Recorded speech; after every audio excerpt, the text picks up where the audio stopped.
ومن سيئات أعمالنا من يهده الله فلا مضل له ومن يضلله فلا هادي له وأشهد أن لا إله إلا الله وأشهد أن محمدا عبده ورسوله يا أيها الذين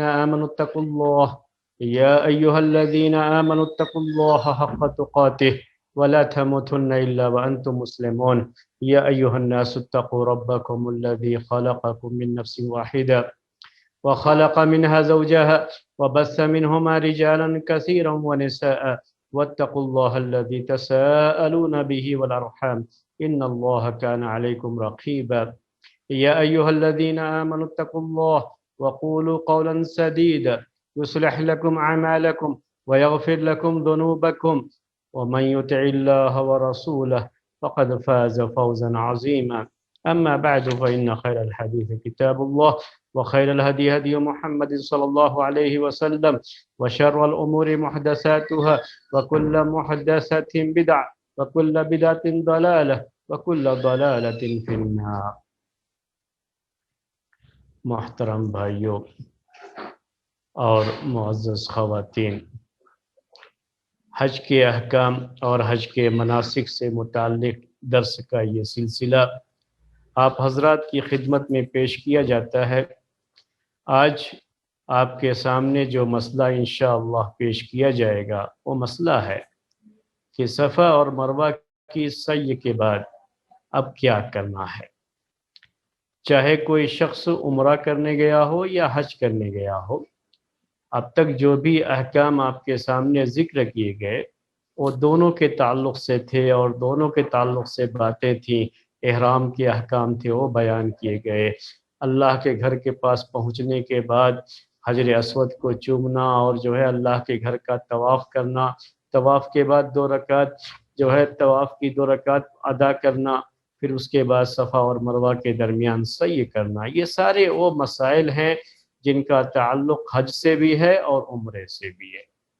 تو صفا اور مروہ کی سعی کا بیان پچھلے درس میں آپ کے سامنے آ چکا ہے، اور اس دوران پیارے نبی صلی اللہ علیہ وسلم سے جو خاص ذکر صفا کی پہاڑی پر خاص طریقے سے جس خاص ذکر کا جو ہے مسئلہ تھا وہ بھی میں نے آپ کے سامنے پیش کیا، اور اس کی شرح بھی کی تھی، وضاحت بھی کی تھی تھوڑی بہت آپ کے سامنے، اور یہ بتایا بھی تھا کہ کس طریقے سے یہ طواف صفا سے لے کر کے مروہ تک یہ طواف ہوتا ہے۔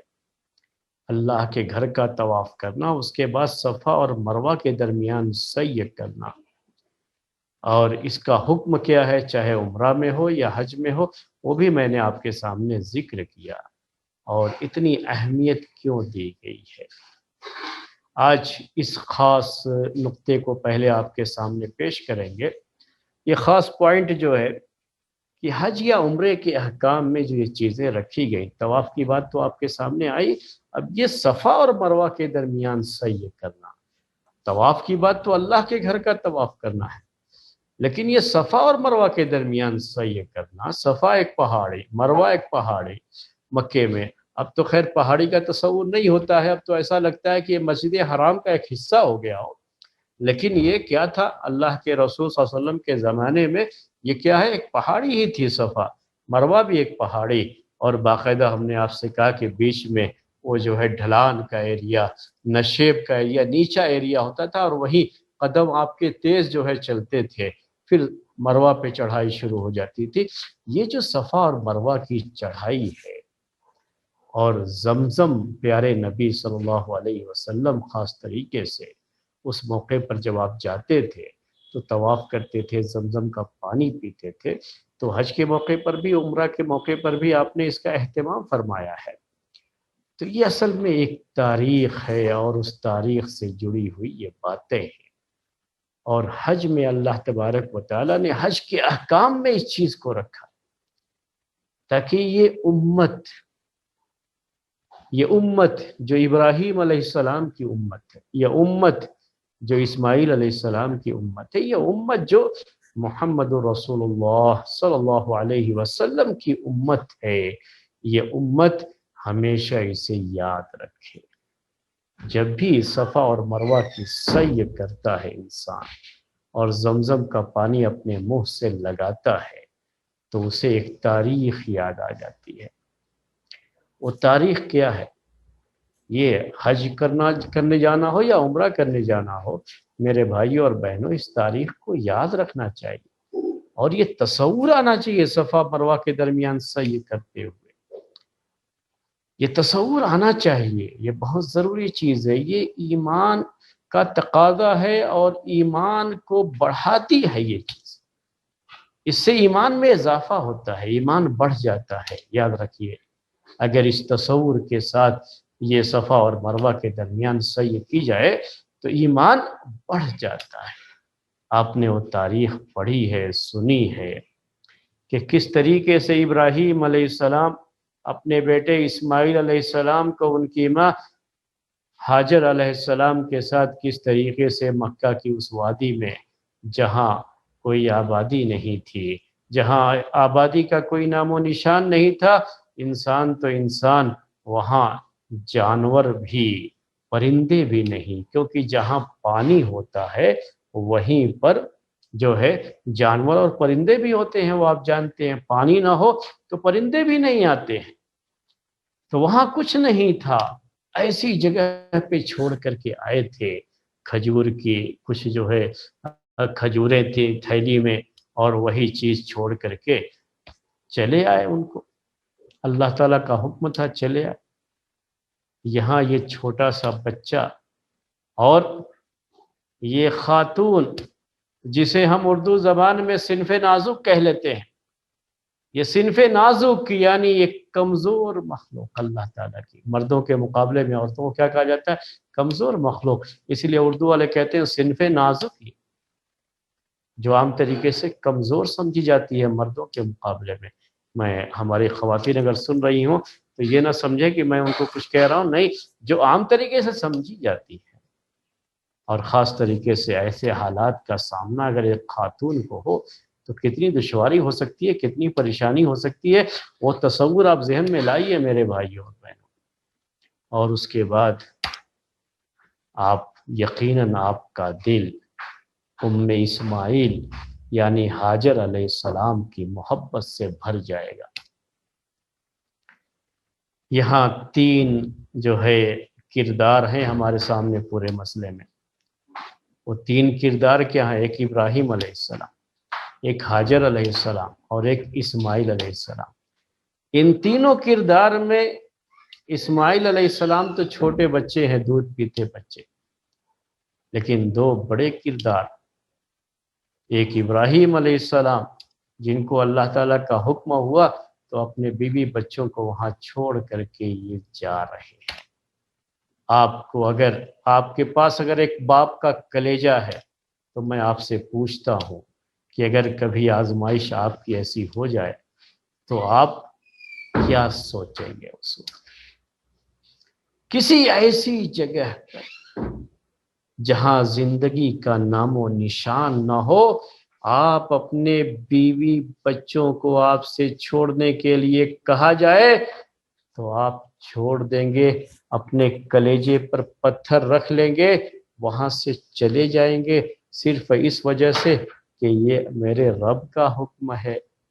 کیسی بڑی آزمائش ہے، اور کیسے اس بڑی آزمائش میں ابراہیم علیہ السلام کھڑے اترتے ہیں کہ جاتے ہیں، بیوی بچوں کو چھوڑ کر کے وہاں سے ہٹتے ہیں۔ اپنے رب سے یہ نہیں کہتے ہیں میرے رب تو نے مجھے کس مصیبت میں ڈال دیا ہے، کس آزمائش میں ڈال دیا ہے، کس پریشانی میں ڈال دیا ہے، یہ میرا دودھ پیتا بچہ اور اس کی یہ ماں ایک کمزور مخلوق صنف نازک، یہ لوگ یہاں پر کیا کریں گے، ان کی زندگی کیسے ہوگی؟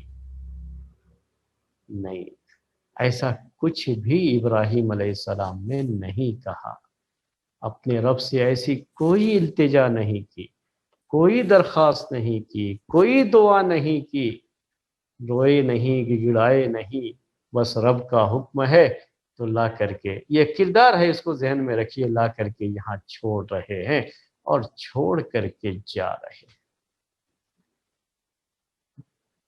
بیوی ہاجر علیہ السلام، ان کا کردار اس کو آپ ذہن میں لائیے، تصور میں لائیے۔ اگر عورتیں سن رہی ہوں خاص طریقے سے تو عورتیں اپنے ذہن میں یہ لائیں، یہ تصور کیجئے، ایک خاتون ہے، چھوٹا سا بچہ ہے، شوہر چھوڑ کے جا رہا ہے وہاں پر، خاتون گریبان پکڑ لے سکتی ہے، خاتون دامن پکڑ لے سکتی ہے، مچل سکتی ہے کہ آپ یہاں مجھے اس جگہ پر، ارے اگر آپ کو مارنا ہے تو اپنے ہاتھوں سے مجھے مار کے چلے جائیے، یہ کیا تماشا ہے کہ آپ ایک ایسی جگہ پر مجھے چھوڑ کے چلے جا رہے ہیں، میرے دودھ پیتے بچے کو چھوڑ کر کے چلے جا رہے ہیں، یہ کیا ہے، یہ کیا تماشا ہے؟ لیکن انہوں نے صرف اتنا ہی پوچھا ابراہیم علیہ السلام سے، جیسا کہ صحیح بخاری کی روایت میں ہے کہ آپ یہاں کس کے حوالے کر کے جا رہے ہیں؟ کیا یہ رب کا حکم ہے؟ کیا یہ اللہ تعالیٰ کا حکم ہے؟ کیا اس رب کی تعمیل کرتے ہوئے آپ ایسا کر رہے ہیں؟ اس رب کے حکم کی تعمیل کرتے ہوئے آپ ایسا کر رہے ہیں؟ انہوں نے کہا ہاں۔ تو پھر اللہ کی یہ بندی، اس کا اللہ پر توکل اور ایمان دیکھیے کیا کہتی ہے۔ اللہ کی یہ بندی کہتی ہے کہ اذن لا یضیعنا، اگر یہ معاملہ رب کی طرف سے ہے، وہی مالک، وہی خالق، وہی رازق، وہی مدبر، وہی ساری جو ہے کائنات کا نظام چلانے والا، وہی سب کا رزق دینے والا، اگر یہ اس کی طرف سے ہے تب وہ ہم کو ضائع نہیں کرے گا۔ توکل کیا اس اللہ کی بندی نے،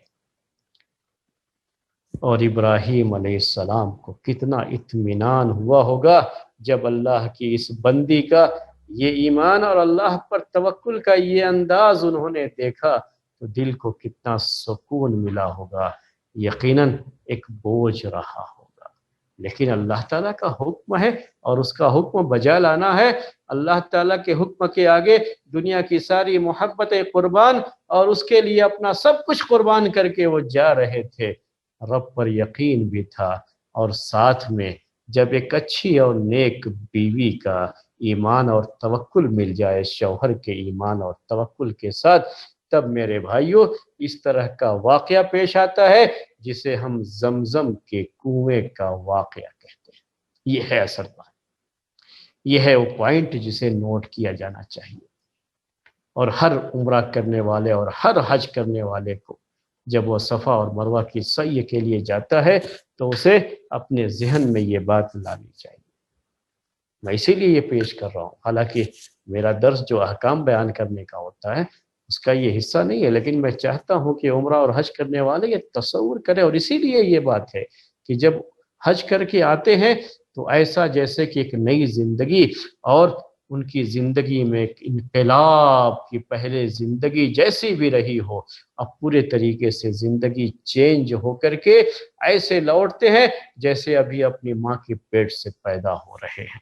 کیا ہوتا ہے؟ ایک نئی زندگی، ایک نئے ایمان، نئے جوش، نئے توکل کے ساتھ نئی زندگی کی شروعات ہوتی ہے۔ لیکن تصور یہ آنا چاہیے نا، حج کرنے میں، عمرہ کرنے میں تصور تو آنا چاہیے نا، یہ ضروری ہے نا۔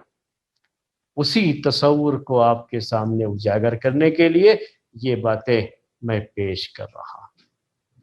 آپ نے دو کردار محسوس کر لیا، کیا توکل تھا یہ، کیا توکل تھا؟ سوچئے، زندگی کا کہیں نام و نشان نہیں تھا، پھر بھی اگر اللہ پر توکل ہو، ایمان ہو، صحیح معنی میں ایمان ہو، تو اس جگہ سے بھی اللہ تعالی ہمارے لیے رہنے کا اس جگہ انتظام اس جگہ پہ بھی کر دے گا۔ اگر ایمان ہے تو یہ چیز ہوتی ہے، توکل ہے تو یہ چیز ہوتی ہے۔ ابراہیم علیہ السلام چلے بھی گئے، اور حاجر علیہ السلام اپنے دودھ پیتے بچے کے ساتھ وہیں پر اکیلی ہیں۔ اس ماں کا جگر کیا ہوگا، کلیجہ کیا ہوگا، ذرا سوچئے، اور سب سے بڑھ کر ایمان کیا ہوگا۔ یہ توکل کی بات ہم لوگ کرتے رہتے ہیں آج، لیکن کیا ہماری زندگیوں میں واقعی توکل ہے؟ اللہ پر ایمان اور اللہ پر توکل جیسا ہونا چاہیے، کیا واقعی ہے؟ کہ ہم واقعی معنی میں اسے اپنا رازق سمجھتے ہیں؟ کہ ہم واقعی معنی میں اسے اپنا رب سمجھتے ہیں؟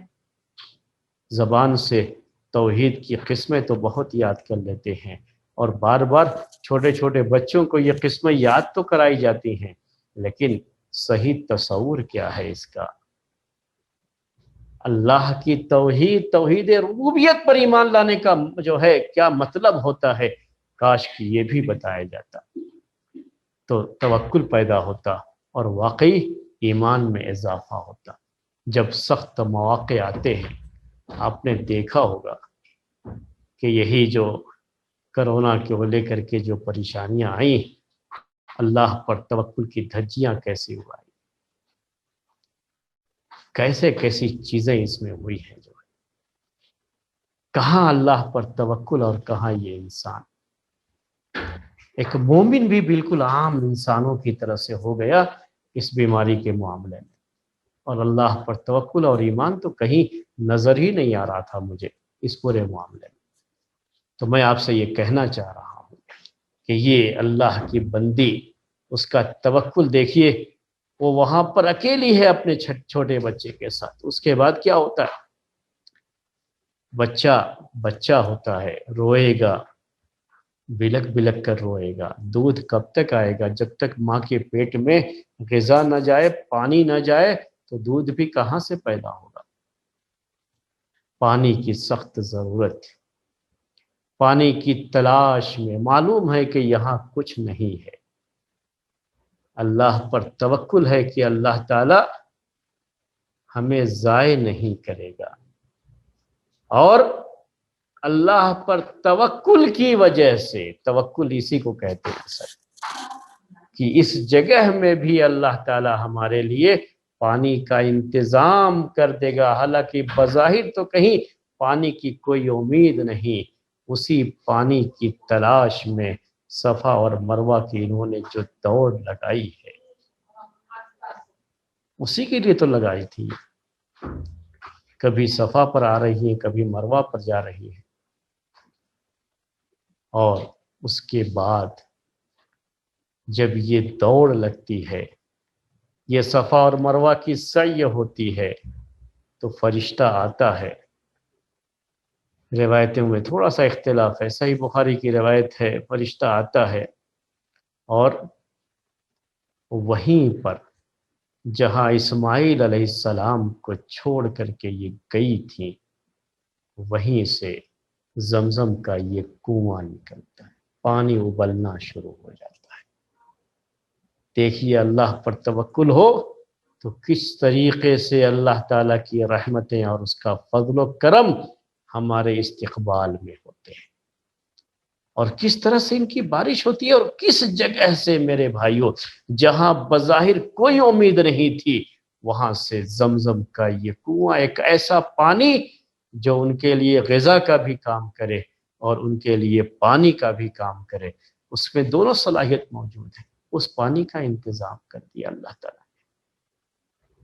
آئیں وہ اللہ کی بندی، جب دیکھا پانی تو جو ہے وہ آئیں، پھر اس کے بعد چونکہ وہ پہاڑی پر تھیں، یہ نیچے کا حصہ تھا جہاں پر بیت اللہ ہے ابھی، جہاں زمزم کا کنواں ہے، وہاں بچے کو چھوڑ کر کے پانی کی تلاش میں دوڑ لگا رہی تھی۔ اللہ پر صحیح معنی میں توکل ہو تو اس کا نتیجہ میرے بھائیوں یہ سامنے آتا ہے۔ یہ ہے اللہ پر توکل کا نتیجہ، یہ ایمان اس کو کہتے ہیں۔ اور یہ سن کر کے یقیناً ہمارے ایمان میں بھی اضافہ ہو جانا چاہیے۔ میرے بھائیوں آپ نے یہ سنا، میری بہنوں آپ نے یہ سنا، آپ کے ایمان میں یقیناً اضافہ ہو جانا چاہیے۔ اگر ایمان میں اضافہ نہیں ہوتا ہے، اور صفا اور مروہ کی سعی کر کے اگر ایمان میں اضافہ نہیں ہوتا ہے، اس تصور کے ساتھ سعی کرنے کے بعد ایمان میں اضافہ نہیں ہوتا ہے، تو سمجھیے کہ پھر ہم نے سعی کیا ہی نہیں۔ سعی تو ہو جاتی ہے، عمرہ بھی ہو جاتا ہے، میں وہ نہیں کہنا چاہ رہا ہوں، لیکن جو مقصد ہے اس کا وہ حاصل نہیں ہوتا ہے۔ یہ ہے توکل۔ زمزم کا کنواں اسی توکل کا نتیجہ ہے۔ پھر وہ آتی ہے، جب پانی نکلتا ہے ابل جاتا ہے تو آتی ہے، اب پانی کو محفوظ کرنے کی فکر ہوتی ہے۔ یہ ہے میرے بھائیوں اللہ پر توکل، اس کے 3 فائدے ہم یہاں پر آپ کو پیش کر رہے ہیں۔ پہلے تو توکل کا صحیح مفہوم کیا ہے کہ آدمی اپنی طرف سے پوری کوشش کرتا ہے اور نتیجہ اللہ تعالیٰ کے حوالے کرتا ہے۔ وہاں پہ بالکل یہ بات معلوم تھی کہ کہیں کچھ پانی وغیرہ کا انتظام نہیں، لیکن پھر بھی ہمیں اپنی طور پر کوشش تو کرنا ہے نا۔ ہاتھ پر ہاتھ دھرے بیٹھے تو نہیں رہنا ہے۔ ہاتھ پر ہاتھ دھرے بیٹھے رہنے کو توکل نہیں کہتے، کوشش تو کرنا ہے۔ کوشش کرنے کے لیے انہوں نے صفا اور مروہ کی جو ہے دوڑ لگائی، اس سے بڑھ کر کوشش کیا ہوگی۔ آج تو ہم تھک جاتے ہیں جب صفا اور مروہ کی سعی کرنا ہوتا ہے، جبکہ بالکل سپاٹ ایریا ہوتا ہے، صرف چلنا ہوتا ہے، کوئی مشکل نہیں۔ جب وہ 2 پہاڑیوں کے بیچ میں یہ جو ہے جگہ، پھر جو ہے 2 پہاڑیوں پر چڑھنا، اس کا تصور کیجئے، اور 7 چکر لگانا، اس کے بعد اتنی محنت، اتنی جو ہے کوشش، تب جا کر کے زمزم کا کنواں۔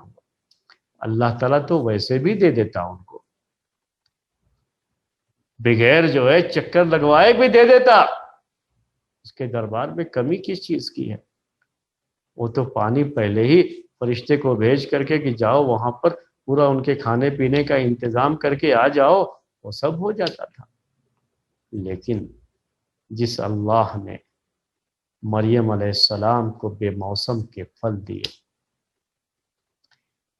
اور ایسی جگہوں پر کھانے کا انتظام جہاں پر کھانے کے لیے کچھ نہیں تھا، جس اللہ نے آسمان سے دسترخوان نازل فرما دیا، بنی اسرائیل کے لیے من و سلوہ نازل کر دیا آسمان سے، ہاجر علیہ السلام اور ان کے بیٹے اسماعیل علیہ السلام کے لیے ایسا کچھ شروع میں ہی نہیں اتار دیا، بلکہ کوشش کی، انہوں نے محنت کی، اللہ پر توکل کرتے ہوئے محنت کی کہ وہ رب ہے ہمارا، ہم کو ضائع نہیں کرے گا، ہمارا کام کوشش کرنا ہے۔ اور اس ایمان کے ساتھ جو انہوں نے کوشش کی ہے میرے بھائیوں، تو اللہ تعالیٰ نے اس کوشش کا انہیں پھل بھی دیا، اور اس کا جو ہے نتیجہ جو سامنے آیا وہ یہ کہ ایک ایسا معجزاتی پانی دنیا کو نصیب ہو گیا جسے ہم آب زمزم کہتے ہیں۔ میں نے کیا کہا؟ معجزاتی ہے، یہ معجزہ ہے، یہ وہ پانی ہے زمزم جس میں کھانے اور پینے دونوں کا انتظام کر دیا گیا، اور وہ من و سلوہ جو بنی اسرائیل پر نازل ہوا، اس کے بعد تو وہ ختم ہو گیا نا۔ آسمان سے دسترخوان بھی اتر گیا، لیکن کیا وہ سلسلہ باقی رہ گیا؟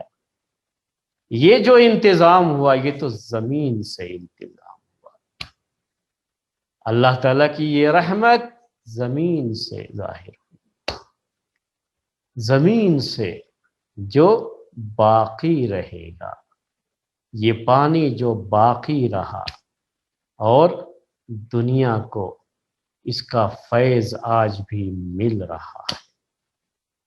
یہ ہے زمزم، اور یہ ہے صفا اور مروہ کے درمیان سعی کرنا، یہ تصور ہونا چاہیے۔ اس کے بعد کیا ہوا؟ اب یہاں سے زندگی آسان ہو گئی، ابھی تو یہ 2 ماں بیٹے ہیں بس، لیکن اس کے بعد کیا ہوا؟ زندگی آسان ہو گئی۔ بنو جرہم کا ایک قبیلہ جا رہا تھا، غالباً یہی لفظ ہے صحیح بخاری میں، ایک قبیلہ جا رہا تھا، دیکھا تو یہاں پرندے جو ہے چک کے اوپر جو ہے اڑ رہے ہیں حلقے میں۔ انہوں نے کہا کہ پرندے جہاں پانی نہیں ہوتا وہاں تو آتے نہیں، ہم تو جانتے ہیں کہ یہاں تو کہیں پانی ہے نہیں، پھر یہ پرندے کیوں؟ تلاش میں آئے تو دیکھا یہاں پانی بھی ہے، ایک عورت بھی ہے، ایک بچہ بھی ہے۔ انہوں نے آ کر کے وہ بات جو میں نے کہا تھا آپ کو 3 اہم فائدے، وہ بات وہاں رہ گئی، پہلے وہ پوری کر لوں تب اس کی طرف آؤں گا انشاءاللہ۔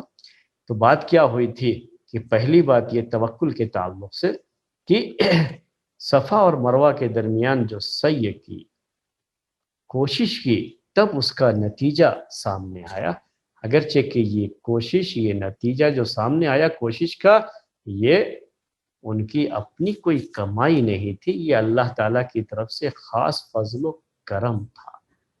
اور اللہ تعالیٰ کا خاص فضل و کرم ہوتا ہے اللہ تعالیٰ کے ایسے نیک بندوں پر۔ دوسرا اہم مسئلہ کیا ہے کہ جب یہ آئیں تو ان کو فکر کیا ہوئی کہ یہ پانی جو زمین سے ابل رہا ہے، اگر اس کو ایسے ہی چھوڑ دیا جائے گا تو یہ پانی تو بہہ کے چلا جائے گا، تو ٹھیک ہے ابھی تو پیاس بجھانے کے لیے ہو گیا، لیکن اس کے بعد ہم کیا کریں گے؟ اگر یہ پانی بہہ کے چلا گیا اور ہم نے اس کو اسٹور نہیں کیا تو پھر بعد میں ضرورت پڑے گی تو ہم کیا کریں گے؟ تو انہوں نے کیا کیا، اس کو چاروں طرف سے پانی کو روکنے کے لیے جسے منیر بنا دی جاتی ہے، ویسا انہوں نے پانی روکنے کے لیے چاروں طرف سے جو ہے وہ مٹی ڈال کر کے ایسا بنا دیا کہ پانی وہیں ٹھہر جائے۔ یہ انتظام کیا۔ صحیح بخاری کی روایت میں پیارے نبی صلی اللہ علیہ وسلم کہتے ہیں کہ اللہ تعالیٰ رحم فرمائے ام اسماعیل پر، رحم اللہ ام اسماعیل لو ترکتها لکان زمزم عینا معین، کہ اگر انہوں نے چھوڑ دیا ہوتا اس کو ایسے ہی تو یہ زمزم کیا ہوتا؟ چشمہ ہو جاتا، ایسے ہی بہتا ہوا پانی۔ لیکن انہوں نے کیا کر دیا، گھیر دیا اس کو، تو وہ کنواں بن گیا۔ پھر اس طرح سے یہ زمزم کا کنواں بنا ہے۔ کیوں کیا انہوں نے؟ کیا ہے یہاں پر اللہ تعالیٰ پر توکل کے یہ خلاف بھی نہیں ہے کہ ہمارے پاس جو ہے ہم اسے کل کے لیے، بعد کے لیے بچا کر کے رکھیں جو چیز ابھی ہے، یہ اللہ پر توکل کے خلاف نہیں ہے، یہ فائدہ بھی ہے اس میں۔ وہ کہاں سے بات سمجھ میں آ رہی ہے؟ انہوں نے اسے محفوظ کرنا چاہا۔ کب کے لیے؟ ابھی تو پھر پی لے سکتی تھی وہ، اس کی ضرورت ہی نہیں تھی اسے محفوظ کرنے کی، نہیں بعد میں کام آئے گا۔ تو یہ ادخار کر لینا، کسی چیز کو جمع کر کے رکھ لینا، چاہے کھانے کی چیز ہو، پینے کی ہو، کوئی بھی جو ہے یہ جیسے بھی آج کل بینک بیلنس بھی کچھ کر لیتے ہیں، کچھ پیسے اپنے پاس جمع کر کے رکھ لیتے ہیں، جسے آپ جو ہے سیونگ کرنا کہہ لیتے ہیں آج کل۔ اگر یہ کر لیتے ہیں تو یہ اللہ پر توکل کے خلاف نہیں ہے۔ یہ سوچے نہیں جس نے اس وقت کھلایا وہ بعد میں بھی کھلا دے گا، ہم کو رکھنے کی کیا ضرورت ہے، اللہ پر ہم توکل کرتے، نہیں، یہ اللہ پر توکل نہیں ہے۔ اللہ پر توکل کا یہ بھی ایک جو ہے حصہ ہے کہ آپ اپنے لیے، اپنے بچوں کے لیے کچھ بچا کے رکھ سکتے ہیں، کچھ ذخیرہ کر سکتے ہیں، جائز ہے۔ بس ذخیرہ کرنا اس وقت جائز نہیں ہوتا ہے جب دوسرا اس کا لیے اس کا ضرورت مند ہو، اور ایک آدمی اسے ذخیرہ کر کے بیٹھا ہوا ہے اور لوگوں کو نقصان پہنچانے کے لیے اگر ایسا کرتا ہے، اس نیت سے کرتا ہے، تب یہ جائز نہیں۔ لیکن اپنی ضرورت کے لیے کوئی چیز رکھا ہے، چاہے پانی ہو، کھانا ہو، تو یہ تقوی کے خلاف نہیں، یہ اللہ پر توکل کے خلاف نہیں ہے۔ اسی سے ہمیں یہ بات بھی سمجھ میں آتی ہے۔ اور تیسری اہم بات کیا ہے کہ یہ پوری چیز جو ہوئی ہے، زمزم کا یہ جو پانی ملا ہے، اسی سے دونوں کی زندگی ہوئی۔ کون دونوں؟ حاجر علیہ السلام اور اسماعیل علیہ السلام، دونوں کی زندگی اسی پر گزر رہی تھی۔ اس کے بعد یہ معاملہ ہوا کہ جرہم قبیلے کے لوگ آئے۔ میں نے ابھی وہ بات شروع کر لی تھی، اصل میں یہ بات ذہن میں نہیں رہ گئی تھی، تو وہ جو ہے شروع کر لی تھی۔ وہ لوگ آئے اور یہاں سے یہ جو دو ماں بیٹے اکیلے تھے، یہ دونوں دو اکیلے تھے کہہ لیجئے، اب ان کے لیے انسانوں کا ساتھ بھی مل گیا۔ اس قبیلے کے لوگ جو وہاں سے گزر رہے تھے، انہوں نے اجازت مانگ لی کہ ہم بھی یہیں بسنا چاہتے ہیں، اور اس طرح سے وہ مکہ شہر آباد ہوا۔ میرے بھائی، مکہ کی وہ سرزمین جہاں آپ جاتے ہیں نا، تو اس طریقے سے وہ آباد ہوا، اور ایسے لوگ وہاں پہ آ کر کے رہنے لگے، اور اس کے بعد وہاں پر زندگی کا نام و نشان اس کے بعد ہوا۔ پہلے رہی ہوگی زندگی، لیکن جو ہے زمزم کے کنواں، اور اس کے بعد پھر جو تھوڑے بڑے ہو جاتے ہیں اسماعیل علیہ السلام، تب اللہ کے گھر کی تعمیر کے لیے ابراہیم علیہ السلام آتے ہیں، اور اللہ کے گھر کی تعمیر کرتے ہیں، بعد میں وہ چیز بھی ہوتی ہے۔ تو میں اس تاریخ کو نہیں بیان کرنا چاہتا ہوں، صرف یہ توکل والی بات، یہ صفا اور مروہ کے درمیان سعی کرنا، زمزم کا پانی پینا، جب آپ ایسا کرتے ہیں تو یہ تصور لائیے، اور یہ پورا جو ہے حج کے جو مناسک ہیں، اس کا ابراہیم علیہ السلام اور ان کی بیوی حاجر علیہ السلام اور بیٹے اسماعیل علیہ السلام، ان کی زندگیوں سے جڑا ہوا ہے پورا معاملہ۔ تو اب یہ بات آپ کے سامنے صفا اور مروہ کے تعلق سے ہو گئی۔ میں نے آپ سے کہا کہ پھر وہاں پر قبیلہ آ کر کے آباد ہو گیا، تو وہ جو ایک وحشت ہوتی ہے اکیلے رہنے کی، وہ بھی ختم ہو گئی۔ توکل کیا تو پھر زندگی ہی زندگی، پھر تو جو ہے وہاں پر ہر طرح کی آسانیاں ہوتی گئیں، لوگ جو ہے وہاں پہ آ کے بس گئے۔ اسماعیل علیہ السلام بڑے ہوئے تو ان کی شادی کا مسئلہ ہوا، تو ماں نے یہی اسی قبیلے میں ان کی شادی بھی کر دی تھی۔ اس طریقے سے جو ہے وہ وہاں ایک سلسلہ، زندگی کا ایک سلسلہ جو ہے شروع ہو گیا تھا۔ اب اس کے بعد صفا اور مروہ کے درمیان سعی کرنے کے بعد کیا کرتے ہیں؟ اب وہ حج کے احکام کی طرف پھر میں آتا ہوں میرے بھائیوں۔ اس کے بعد کیا کرتے ہیں؟ اگر عمرہ کر رہے ہیں یا حج تمتع کے لیے گئے ہیں تو اس میں بھی یہ عمرہ ہی ہوتا ہے، تو یہ عمرہ مکمل ہو گیا۔ جیسے ہی جو ہے سعی کر لیا صفا مروہ کے درمیان تو عمرہ جو ہے مکمل ہو جاتا ہے۔ اب اس کے بعد بال کٹوانا یا بال بڑھوانا ایک کام رہتا ہے، تو یہ یہاں سے وہ احرام کھول سکتا ہے، کوئی مسئلہ نہیں ہے، اس کے لیے حلال ہو جاتا ہے۔ اس کے بعد اب ایک مسئلہ ہوتا ہے یہاں پر، اور مسئلہ کیا ہوتا ہے کہ چاہے عمرہ کرنے گیا ہو، حج میں کیا ہے، حج تمتع کر رہا ہو تب بھی وہ حلال ہو جاتا ہے، کیونکہ عمرہ ہی کا مسئلہ ہے، عمرہ اس کا مکمل ہو گیا تو وہاں پہ حلال ہو جاتا ہے۔ لیکن حج قران کر رہا ہے یا حج افراد کر رہا ہے تو ابھی اس کو اپنے احرام میں باقی رہنا رہتا ہے۔ اب یہاں پر وہ باقی رہے گا اسی حالت میں، لیکن میں اس کی بات کر رہا ہوں جو عمرہ کرنے گیا۔ اب چونکہ لوگ حج تمتع ہی کرنے زیادہ جاتے ہیں تو اس لیے وہ بات بھی کہہ رہا ہوں کہ یہاں پر عمرہ مکمل ہو جاتا ہے، اب ایک کام رہ جاتا ہے بال کٹوانے کا۔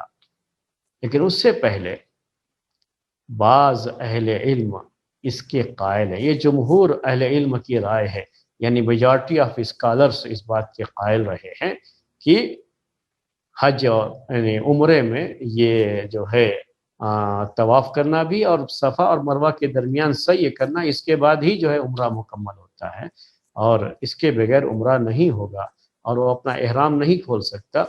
جبکہ ایک رائے یہ ہے، عبداللہ ابن عباس رضی اللہ تعالی عنہما سے ذکر کی گئی ہے کہ وہ اس بات کے قائل تھے کہ صفا اور مروہ کے سعی سے پہلے بھی وہ احرام کھول سکتا ہے۔ عمرہ کرنے کے لیے گیا ہے تو پہلے بھی احرام سے جو ہے وہ اپنے احرام سے فارغ ہو سکتا ہے۔ حالانکہ ائمہ اربعہ سب کے سب اور محدثین سب کے سب اس بات کے قائل ہیں، جو ابھی میں نے میجارٹی آف اسکالرز کی بات کہی تو وہ سب کے سب اس کے قائل ہیں۔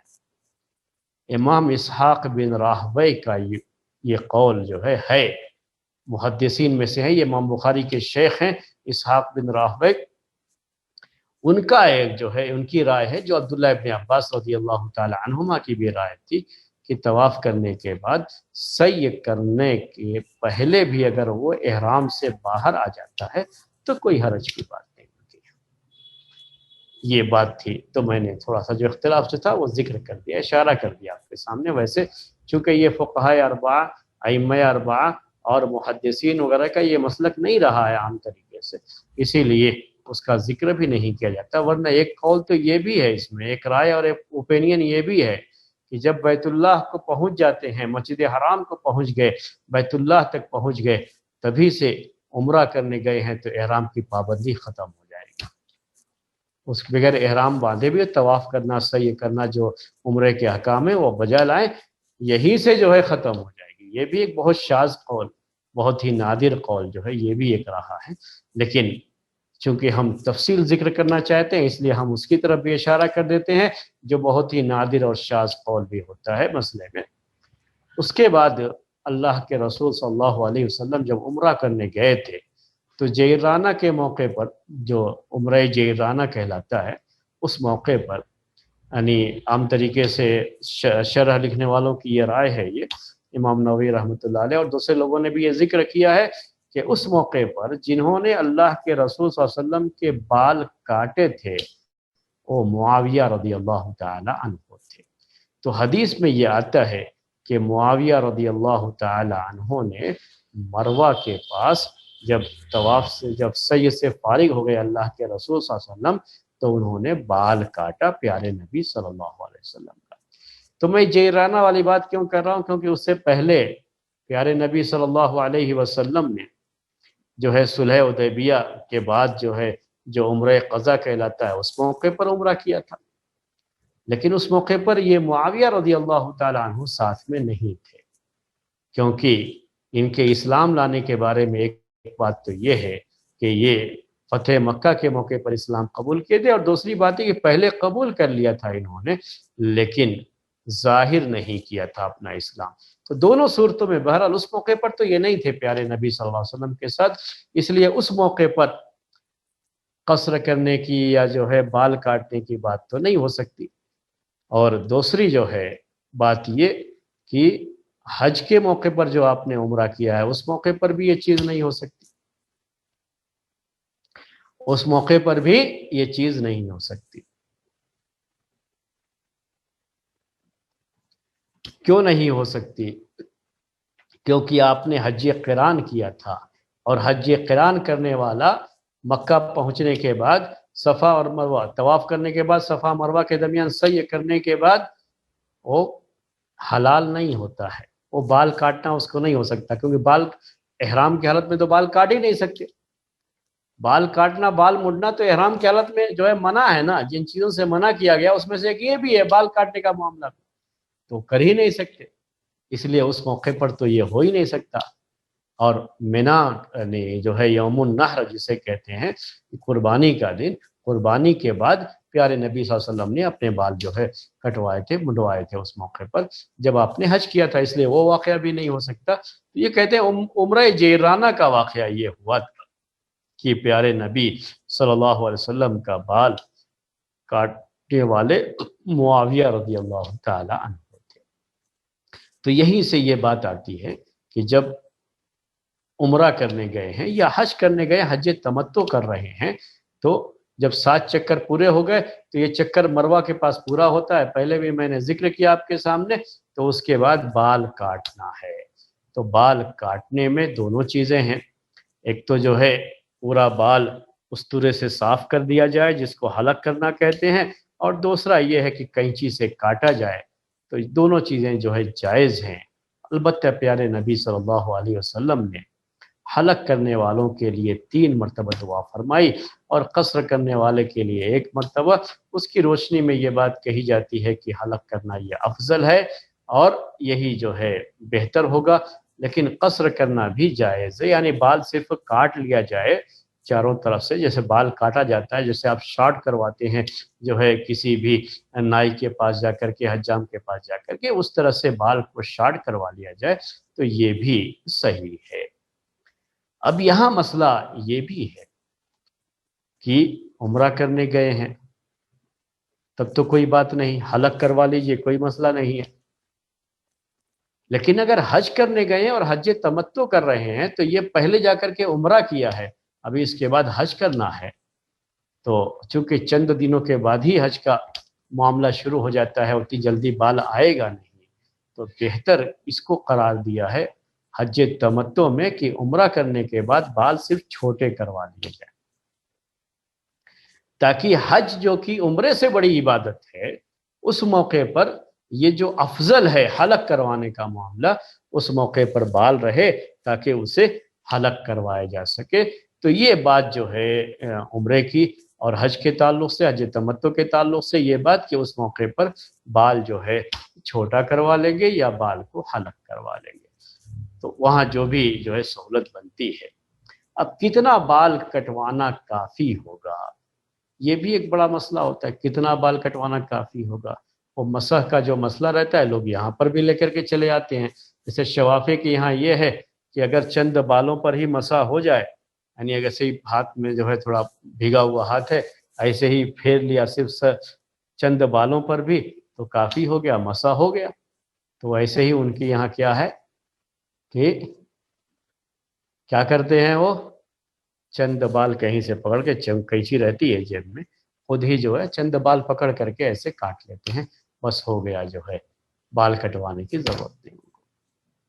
یہ بڑا عجیب معاملہ ہے، جبکہ پیارے نبی صلی اللہ علیہ وسلم نے قصر کروایا۔ قصر کا مطلب یہ ہوتا ہے کہ بال چھوٹے کروانا۔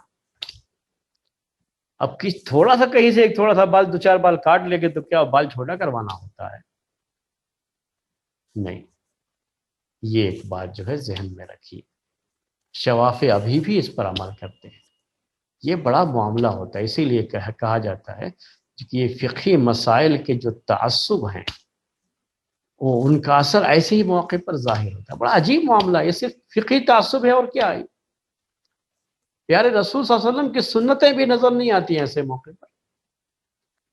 اتنا ہی کافی ہے، تو کیا ضرورت ہے پورے سر کا جو ہے قصر کروانے کی؟ چلو اگر پورے سر کا قصر کرواتے ہو تو آپ کے امام کے یہاں بھی صحیح ہے نا، اسی پر عمل کر لو. پورے سر کا مسح کرو تو آپ کے امام کے یہاں بھی صحیح ہے پورے سر کا مسح کرنا، تو اسی پر عمل کر لو نا. کیوں جو ہے اسی کو لے کر کے بیٹھ گئے کہ بس ایسے ہی کر لیا سر کا مسح ہو گیا؟ یہ بڑا عجیب سا معاملہ ہوتا ہے. تو یہ قصر کی بات اور حلق کی بات ہو گئی آپ کے سامنے. اب اس کے بعد عمرہ تو خیر مکمل ہو چکا، اب احرام سے بھی فارغ ہو چکے ہیں. اب جیسے نارمل زندگی ہوتی ہے، کپڑے نارمل کپڑے حالات میں دوسرے حالات میں جو ہے کپڑے پہن کر کے رہتے ہیں ویسے ہی رہیں گے. مکے میں رہیں کہیں اور جائیں لیکن ویسے ہی رہیں گے. اب اس کے بعد پھر حج کے لیے دوبارہ احرام باندھنا ہوتا ہے جو حج تمتع کرتے ہیں. بقیہ حج افراد کرنے والے اور حج قران کرنے والے وہ تو اپنے جو ہے احرام پر ویسے ہی باقی رہیں گے. اور جو صرف عمرہ کرنے گیا ہے حج کے علاوہ دنوں میں صرف عمرہ کرنے گیا ہے، عمرہ اس کا مکمل ہو گیا اور نہا دھو کر کے آرام سے اپنے کپڑے پہن کر کے وہاں رہے، اللہ کے گھر کا طواف بھی کرتا رہے اور جو ہے ساتھ میں نمازیں بھی پابندی کے ساتھ وہاں پڑھتا رہے، ذکر و اذکار میں بھی مشغول رہے، دعائیں بھی کرتا رہے اور حجر اسود کو چھونے کی جہاں تک موقع مل سکے کوشش بھی کرتا رہے. یہ ساری چیزیں اس کے لیے ہوں گی. حج تمتع کرنے والا بھی حج کے دنوں میں یا کوئی بھی حج کرنے کے لیے گیا ہو، حج افراد یا حج قران، وہ بھی جب جب جو ہے مکے میں قیام کیا ہے تو یہ پوری چیز وہ بھی اس کا اہتمام اسے کرتے رہنا چاہیے، کرنا چاہیے جو اس کا اہتمام وہاں رہتے ہوئے. تو میں نے آپ کے سامنے یہ بات جو ہے ذکر کی. اب مسئلہ اب جو حج کرنے گئے ہیں اب آگے شروع ہوتا ہے. اب ایسے ہی باقی رہیں گے اپنی حالت پر یہاں تک کہ 8ویں ذی الحجہ آ جائے جس کو یوم الترویہ کہا جاتا ہے. یوم الترویہ 8ویں ذی الحجہ. یوم الترویہ اس کو اس لیے کہتے تھے کہ یہ لوگ چونکہ اب لے کے جاتے ہیں اونٹ کو جو ہے تو اب کافی لمبا عرصہ ہو جائے گا. 8 تاریخ کو جا رہے ہیں، پھر 9 10 پھر اس کے بعد کہیں واپس ہوں گے. تو اب اونٹ وغیرہ پر یہ لوگ جاتے تھے تو اونٹ کو اچھی طرح سے پانی پلا لیا کرتے تھے، سیراب کر لیا کرتے تھے، کیونکہ اونٹ کا معاملہ یہ ہے کہ وہ اپنے پیٹ کے اندر پانی کا ذخیرہ کر لیتا ہے. تو پانی وغیرہ پلا لیا کرتے تھے تاکہ کوئی پریشانی بعد میں نہ ہو. تو اس کو یوم الترویہ کہتے تھے، یعنی اونٹوں کو پانی پلانے کا دن ایک طرح سے. اس کے بعد پیارے نبی صلی اللہ علیہ وسلم کا طریقہ یہ تھا اور آپ کا فرمان یہ تھا اپنے صحابہ سے کہ آپ نے کہا اپنے صحابہ سے جیسے ہی عمرے سے فارغ ہو گئے کہ وہ حلال ہو جائیں، جن کے پاس قربانی کے جانور نہیں تھے کہا کہ حلال ہو جائیں، اور یوم الترویہ کو پھر یعنی 8ویں ذی الحجہ کو ان کو احرام باندھنے کے لیے کہا. اور صبح میں 8ویں ذی الحجہ کی صبح کو منا کے لیے نکل جائیں گے. اب جنہوں نے حج تمتع کیا ہے وہ احرام کی حالت میں نہیں تھا، پھر سے احرام باندھیں گے وہاں اور اب نیت ہوگی حج کرنے کی. اور کیا کہے گا؟ اللہم لبیک حجا، اور یہاں سے پھر تلبیہ پکارنا شروع ہو جائے گا. لبیک اللہم لبیک، لبیک لا شریک لک لبیک، ان الحمد والنعمت لک والملک لا شریک لک. تلبیہ پکارنا یہاں سے شروع ہو جائے گا. پھر اب مینا کو روانہ ہو جائیں گے. پیارے نبی صلی اللہ علیہ وسلم مینا کو گئے تو مکے سے صبح میں نکلے تھے جو ہے، اور مینا میں جا کر کے آپ نے ظہر کی، عصر کی، مغرب کی، عشاء کی اور فجر کی 5 نمازیں ادا کی. یہی بیان ہے جابر رضی اللہ تعالی عنہ کا اور یہی بیان ہے عبداللہ ابن عمر رضی اللہ تعالی عنہما کا. بیان کرتے ہیں پیارے نبی صلی اللہ علیہ وسلم کے بارے میں کہ اب یہاں سے جو حج کے احکام شروع ہوئے تو مینا جانا ہے، مینا یوم الترویہ کو نکلے یعنی ذی الحجہ کی 8ویں تاریخ کو، اور مینا میں جا کر کے صبح میں نکلے، تو اس طرح سے جو ہے وہاں پر دوپہر سے پہلے پہنچ گئے اور ظہر عصر مغرب عشاء اور فجر کی نماز وہیں ادا کی۔